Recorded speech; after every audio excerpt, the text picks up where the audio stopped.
The Silent Child of a Secret. Chapter 1. The Echo of a DNA Test. 5 years. 5 years had stretched into an eternity for Margaret Meg Davis. Each sunrise brought not solace, but a fresh stab of an old wound, a constant gnawing ache in the hollow space where her daughter, Lily, once resided. Lily, her only child, the 25-year-old girl Meg had raised alone, pouring every ounce of her being, every dream, every sacrifice into her. And then, one ordinary afternoon, it all shattered. Lily had come home, her face pale, her eyes wide with a mixture of shock and betrayal. She'd done a DNA test, a casual whim suggested by friends, just to explore her ancestry. The results, however, were anything but casual. They revealed no biological match with Meg. None. 0%. Meg's world had tilted on its axis that day. The secret she had guarded for 25 years, a truth buried so deep it felt part of her bones, had erupted. Lily, driven by a desperate need for answers, had pursued further investigation. Within weeks, she found him, Thomas Harding, a powerful, influential, and utterly unknown man, her real father. The confrontation with Lily had been brutal, a vortex of pain and accusations. Lily, her voice trembling with raw hurt, had hurled words like stones. "You lied to me, my whole life. You stole my real family." Meg, choked by guilt and a profound, agonizing fear, could offer no immediate explanation. Only a desperate, silent plea for understanding. A week later, Lily was gone. She left a short, hastily scrawled note. "I need to understand my past. I need time. Don't look for me." The words were a knife in Meg's heart. She couldn't go to the police. Lily had left voluntarily. But her heart tore itself to shreds with each passing day. A constant fear for Lily's safety, and the crushing weight of her own unforgivable secret. She hadn't just lost a daughter. She had lost her because of her secret. The truth about the baby swap, a desperate act from a terrifying night, threatened to consume her. She couldn't reveal it, not yet, for fear of destroying both herself and Lily irrevocably. But she couldn't live, not truly live, without knowing where Lily was, without finding a way to mend the irreparable chasm between them. The house, once filled with Lily's laughter and vibrant energy, was now a tomb of silence. The scent of her favorite tea still lingered. The worn armchair where they'd read together sat empty. Meg, at 65, was a ghost in her own home, haunted by the echo of a DNA test that had brought not clarity, but devastating, soul-crushing chaos. She had to find Lily. She had to tell her everything, even if it meant shattering the last vestiges of her own carefully constructed reality. Chapter 2. The Cradle of Desperation. The decision festered in Meg's heart for months, a cancerous growth of guilt and fear. She couldn't live this way, a ghost in her own life, haunted by Lily's absence and the crushing weight of the secret she had guarded for 25 years. It was time. Time to find Lily. Time to tell her the truth, no matter how devastating. She reached out to Rachel Green, her best friend since college, a woman of unwavering loyalty and fierce pragmatism. Rachel listened, her face a mask of concern, as Meg, tears streaming down her face, finally confessed the unspeakable truth. It had been a night of chaos and desperation. 25 years ago, in the sterile, fluorescent-lit delivery room of a Chicago hospital, Meg, young, terrified, and utterly alone, had endured a long, grueling labor. Her own baby, a tiny girl, was born weak, struggling for breath, her skin a fragile, alarming blue. The doctors had rushed her away, their faces grim, muttering words like complications and grim prognosis. In the blur of postpartum exhaustion and despair, Meg remembered a cry, a strong, healthy wail from the bassinet beside hers. Another baby, a girl, healthy, robust, with a lusty cry. A nurse had briefly placed the healthy infant in the bassinet beside Meg's. A momentary mix-up in the bustling maternity ward.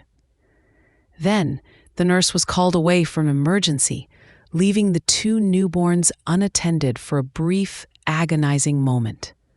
Meg's own baby, her Samantha, lay silent, barely breathing, her tiny chest barely moving. Meg, consumed by grief, by terror, by a desperate, primal need to hold a living child, had seen the healthy infant in the next bassinet. In a moment of profound, irreversible desperation, fueled by shock, sleep deprivation, and the suffocating fear of losing her child, she had reached out. Her own baby, Samantha, barely clinging to life, was tiny, fragile. The other baby, healthy and strong. "I didn't mean to, Rachel," Meg sobbed, the memory still raw, still searing. I wanted a healthy baby. My Samantha, she was so weak. I panicked. I just wanted a living child, a chance.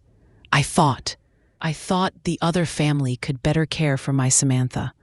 Give her the best chance. It was an act of profound, desperate love and fear, not malice. Meg, young and poor, had believed that if her desperately ill baby, Samantha, was with the wealthy family of Thomas Harding, she would receive the best medical care, a chance at life that Meg herself could not provide. She had seen it as a desperate, selfless act, a twisted form of sacrifice for her own child. She had swapped them, her ailing Samantha for the healthy, vigorous Lily. The nurse had returned, oblivious, and Lily was now Meg's. Rachel, her face a mixture of horror and pity, pulled Meg into a tight embrace. "Oh, Meg," she whispered, "you were desperate. You were grieving. It doesn't excuse it, but I understand the despair." With Rachel's support, Meg decided to hire a private investigator. She found Aaron Miles, a retired police detective with a reputation for tenacity and discretion. Meg, agonizingly, confessed the entire story to Miles, omitting only the part about Samantha's illness for now, focusing on the search for Lily and the mystery of Thomas Harding. Miles began his meticulous investigation, starting with the old hospital records from Lily's birth and delving into the life of Thomas Harding. The cradle of desperation, it seemed, held a secret far more intricate and devastating than Meg had ever revealed, and the truth, now fully exposed, promised to unravel lives beyond her own. Chapter 3: The Shadow of Thomas Harding. Detective Aaron Miles, a man whose quiet demeanor belied a keen mind and an unyielding persistence, immersed himself in the labyrinthine task of tracing Lily's disappearance and the enigmatic figure of Thomas Harding. Meg had provided him with the hospital where Lily was born, and the name Thomas Harding, now a powerful, influential businessman, a name that carried weight in Chicago's elite circles. Miles began by looking into Harding. He was a man of impeccable reputation in public, a philanthropist, a pillar of the community. But beneath the polished surface, Miles found whispers of ruthlessness, of a man who valued control and image above all else. Harding had a wife, a seemingly perfect family, but there was no public record of a daughter born around the time Lily was. This immediately raised Miles's suspicion. Why had Harding, upon Lily's sudden appearance and DNA match, embraced her so readily, almost possessively? Was it simply paternal joy or something more calculated? Miles visited the hospital where Lily was born, delving into old archives. Many of the staff from 25 years ago had retired or passed away. But through persistent questioning, he found Dr. Emily Blake, a kind, elderly former nurse who had worked in the maternity ward during that period. Dr. Blake, her memory faded but surprisingly sharp on certain details, recalled the night Lily was born. "Oh yes," she mused, her eyes distant. "A very busy night, and a strange one. There was a young woman, Margaret Davis, I remember her. Very distraught. Her baby, so tiny, so fragile. And then there was Mrs. Harding, a very demanding woman, married to a very influential man. She gave birth to a healthy girl. But then there was a sudden confusion, a momentary mix-up with the babies. Nothing was ever said, but I always felt something wasn't right. It was hushed up quickly." Miles pressed gently. "Hushed up? By whom?" Dr. Blake hesitated, her eyes flickering with a hint of fear. "Mr. Harding was a very powerful man. Even then, he made a point of knowing everyone, having connections. There was a rumor that Mrs. Harding's baby, the one she truly gave birth to, was not perfect. There were whispers of a birth defect, something that would have challenged his image. He wanted a healthy heir. He was very insistent." The pieces began to click into place, painting a chilling picture. "So," Miles concluded, his voice low, "you're suggesting Mr. Harding may have orchestrated a swap, or at least allowed one to happen, to replace his own ailing child with a healthy one?" Dr. Blake's eyes filled with sorrow. "I can't say for certain, but I saw the confusion. The healthy baby, then Mrs. Harding's distress, then suddenly a new healthy baby being presented to them. And the other mother, Miss Davis, she was in such a state of shock, so vulnerable. It was all very convenient for Mr. Harding." Meg, listening to Miles's report with Rachel beside her, felt a cold knot form in her stomach. Her desperate, misguided act of love, swapping Lily for Samantha, might have been unwittingly facilitated, even desired, by Thomas Harding himself. Her act of despair to give her sick daughter a chance at a better life might have been exactly what Harding wanted: a healthy child to present to the world, while his own imperfect child vanished from public view. The shadow of Thomas Harding grew darker, more menacing. It wasn't just about finding Lily. It was about uncovering a monstrous truth that had twisted multiple lives, including Meg's own, and most tragically, Samantha's. Chapter 4: The Unseen Daughter. The chilling possibility that Thomas Harding himself might have orchestrated or exploited the baby swap added a terrifying dimension to Meg's guilt. Her desperate act, fueled by love for her ailing Samantha, suddenly seemed to align with Harding's ruthless pursuit of an ideal heir. It twisted her sacrifice into something perverse, a complicity in a far greater deception. Detective Miles, now more determined than ever, focused his investigation on Thomas Harding's past, particularly the period immediately following Lily's birth.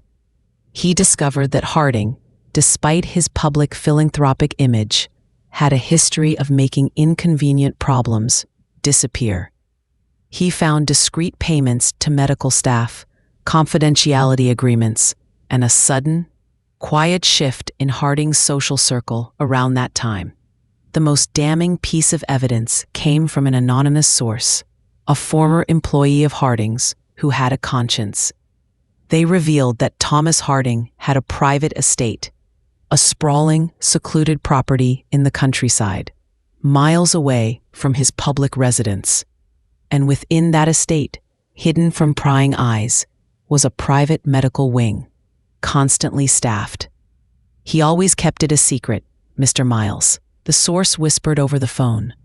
"His deepest shame, they called it, a child, his firstborn, born not perfect. A cold dread settled in Meg's stomach. Her Samantha, her biological daughter. She was alive, but how and in what condition? Miles arranged for a discreet visit to the Harding estate, posing as a potential investor interested in the property's development.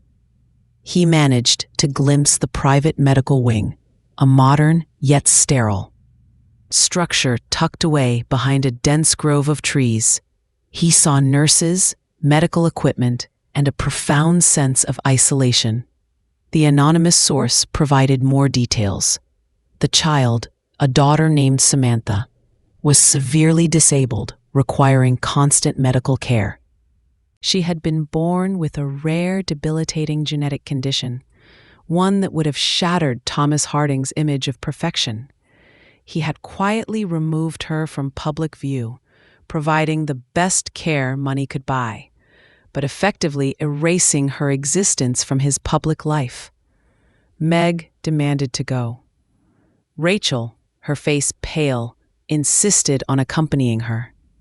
Miles, understanding the profound personal stakes, arranged a clandestine meeting with one of the nurses on duty, a kind-hearted woman who secretly harbored resentment over Samantha's isolated existence. The meeting was clandestine, hushed, filled with the sterile scent of antiseptic. Meg stepped into the room, and her breath hitched. There, in a specialized bed, was a woman in her mid-20s, frail, her body twisted by disease, but with eyes that held an astonishing clarity and depth. Her hair, the same shade of rich brown as Meg's, framed a face that, despite the illness, carried a faint, undeniable resemblance to Meg's own younger self. "Samantha," Meg whispered, her voice raw with grief and a love she had suppressed for a lifetime. Samantha, despite her physical limitations, communicated with a specialized eye-tracking device. Her gaze, intelligent and curious, fixed on Meg. The nurse explained that Samantha was remarkably bright, well-read, and acutely aware of her own circumstances, despite being kept in isolation. Meg, tears streaming down her face, reached out a trembling hand. Samantha's eyes widened, then slowly, a faint smile touched her lips. She somehow recognized the profound connection, the inexplicable bond that had been denied them for so long. Meg poured out her heart, her voice choked with sobs, apologizing for her desperate act, explaining her motivations, her despair.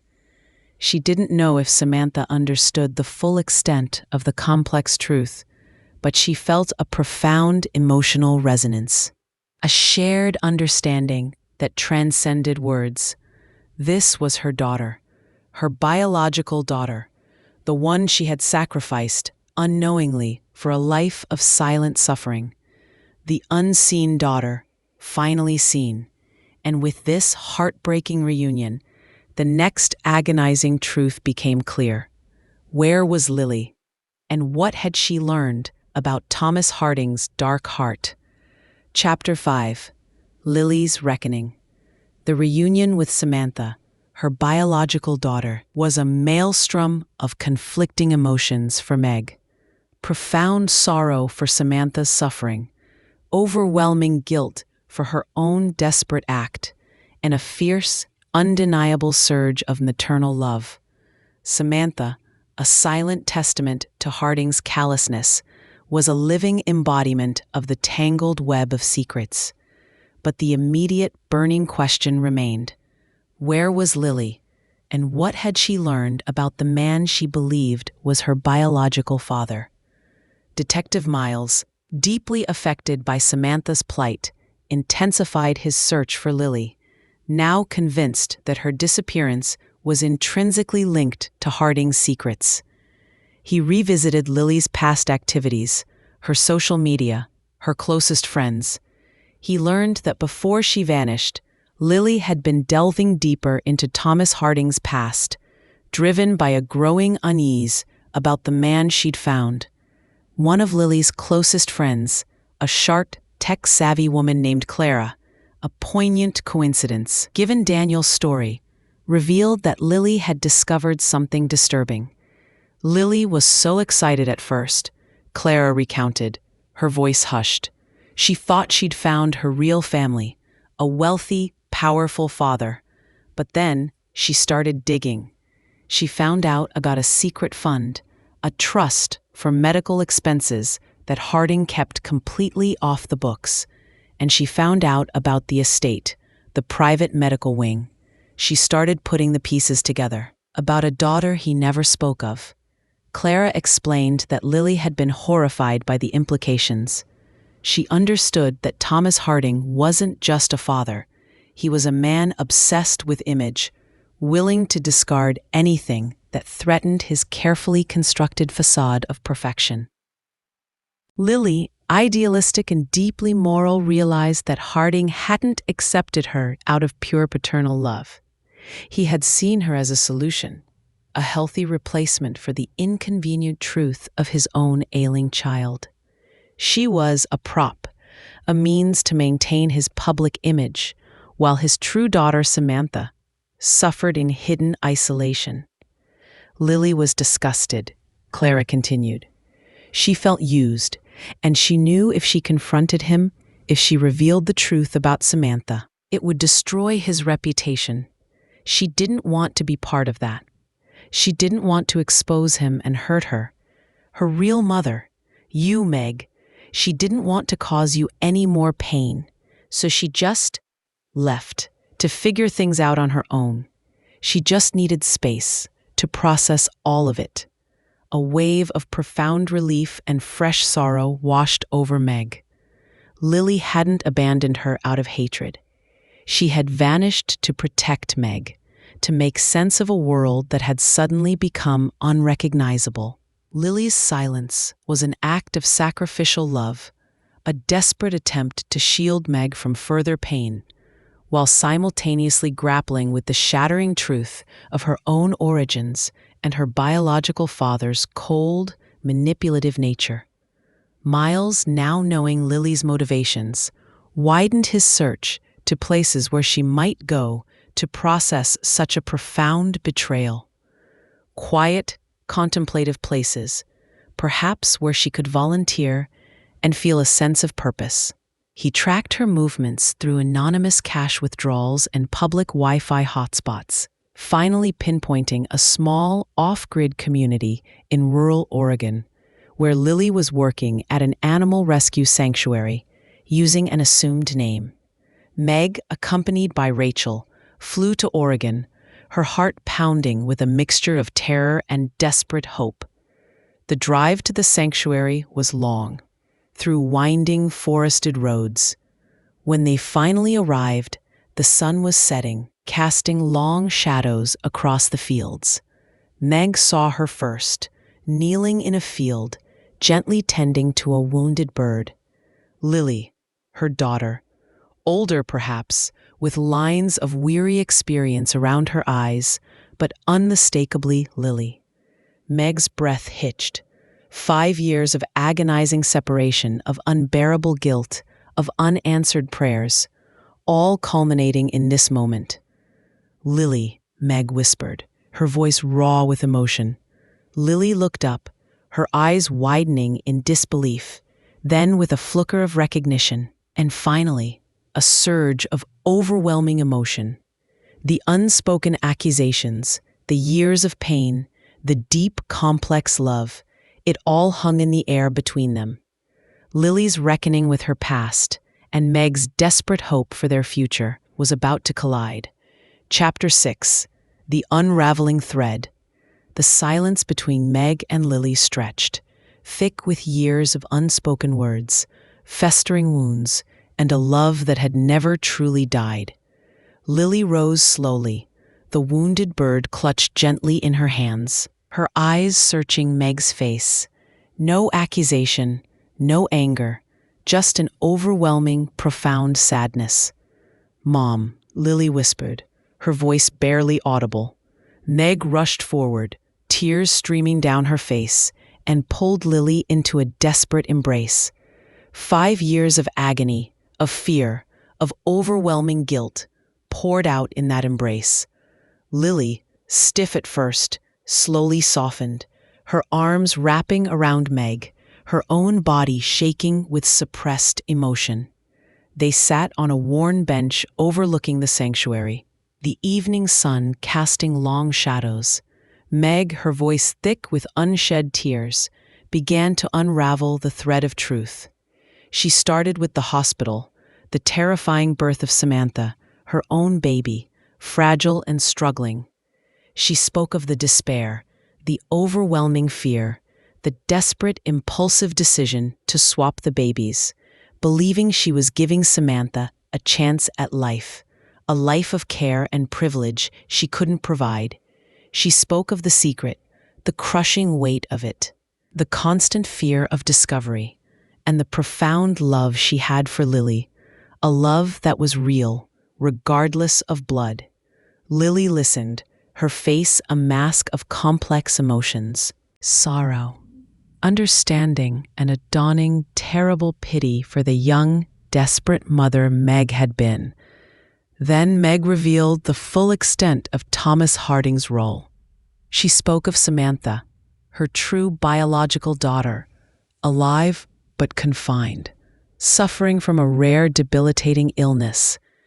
She explained Harding's ruthless pursuit of an ideal heir, his complicity in the cover-up, his willingness to discard his own sick child and to use Lily as a replacement, a facade for his public image. Lily's eyes, which had softened with understanding for Meg, hardened with a cold fury when she heard of Harding's calculated cruelty. He just wanted a trophy," Lily said, her voice trembling. "He didn't care about me. He didn't care about Samantha. He just cared about his reputation." "I know, honey," Meg whispered, holding Lily's hand. "He used both of us. He used my desperation." Lily leaned into Meg, her head resting on her shoulder. "I understand now, Mom," she said, her voice muffled. "I understand why you did it. It was wrong, yes, but it was born of desperation and love, not malice. And he was worse, so much worse." The reunion was raw, painful, but ultimately cleansing. Lily confessed her own journey of despair, her need to escape the lies, to find a place where she could simply be, away from the tangled web of family secrets. She had found solace in helping others, in the simplicity of caring for animals, stripping away the layers of pretense that had defined her life. Together, they began to discuss what to do next. The truth about Samantha, about Harding's callous disregard, could not remain buried. Meg, no longer burdened by her guilt, felt a surge of righteous anger. Lily, having found her own moral compass, agreed. Thomas Harding needed to be exposed, and Samantha, her sweet, suffering sister, deserved to know the truth and to finally receive the care and attention she truly deserved, beyond the gilded cage of Harding's hidden estate. The unraveling thread of truth was about to expose not just Meg's desperate act, but the far more insidious deception of Thomas Harding, finally bringing justice to a life unjustly hidden. Chapter 7, A New Tapestry of Love. The conversation with Lily in that quiet Oregon sanctuary was the most agonizing and liberating of Meg's life. The truth, stripped bare of its protective layers, was raw and painful, but it also became the foundation for healing. Lily, having processed her initial shock and anger, finally saw the desperate, loving heart behind Meg's unimaginable choice. Her own journey of self-discovery had revealed the cold, calculated nature of Thomas Harding, making Meg's actions, though flawed, appear almost noble in comparison. Back in Chicago, with Lily by her side, Meg began the arduous process of confronting Thomas Harding. Detective Miles, now fully invested in their cause, provided them with the legal and investigatory support they needed. They presented Harding with an undeniable array of evidence: the DNA results, Dr. Blake's testimony, the anonymous source's account, and finally, Lily's own first-hand experience of Harding's manipulative nature. Thomas Harding, faced with public exposure and the ruin of his carefully crafted image, initially attempted to deny everything, but the weight of the evidence, coupled with Lily's unwavering testimony and Meg's newfound resolve, forced him to concede. He agreed to a private settlement, providing extensive, independent medical care for Samantha, ensuring she would receive the best possible treatment in a loving, therapeutic environment, away from his secluded estate. He also agreed to financially support Lily, acknowledging her as his biological daughter, though Lily firmly rejected any personal relationship with him. The public image of Thomas Harding remained largely intact, but behind closed doors, his carefully constructed world had crumbled. The most profound change, however, was in the lives of Meg, Lily, and Samantha. Lily, no longer driven by anger or a desperate search for identity, chose to return home to Meg. Their relationship was rebuilt, brick by painful brick, on a foundation of absolute honesty and a shared understanding of their complex history. The bond that had been stretched to breaking point now felt stronger, deeper, imbued with a profound appreciation for each other's resilience. Meg visited Samantha regularly, her heart aching yet overflowing with love. Samantha, now in a specialized facility where her needs were truly met, thrived in her own way. Her eyes still held that remarkable clarity, and through her communication device, she formed a profound, if quiet, connection with Meg, her biological mother. Meg, in turn, discovered a new kind of maternal love, one born not of nurturing from infancy, but of profound empathy and a desire to make amends. Lily, too, formed a bond with Samantha, her biological half-sister, visiting her and sharing stories, weaving a new thread into their intricate family tapestry. Meg, finally free from the crushing weight of her secret, found a profound sense of peace. The guilt that had shadowed her for 25 years began to recede, replaced by a deep understanding of her own humanity, her desperate choices, and the enduring power of unconditional love. She knew her actions had been born of despair, but they had also led to an unexpected form of redemption. Lily, having found her true identity not in a biological father, but in the strength of her own character and the complexity of her origins, discovered a new purpose. She continued her volunteer work, dedicating her life to helping those in need, her experiences giving her a unique empathy for hidden suffering. The house in Chicago, once a quiet mausoleum of grief, was now filled with a renewed sense of life. It was a home where complicated truths were accepted, where scars were acknowledged, and where love, in its many forms, found its truest expression. The silent child of a secret had finally found her voice, not through anger, but through understanding and forgiveness. And Meg, the mother who thought she had lost everything, had, in the end, stitched together a new, unexpected, and utterly beautiful tapestry of love, woven from threads of desperation, truth, and profound acceptance.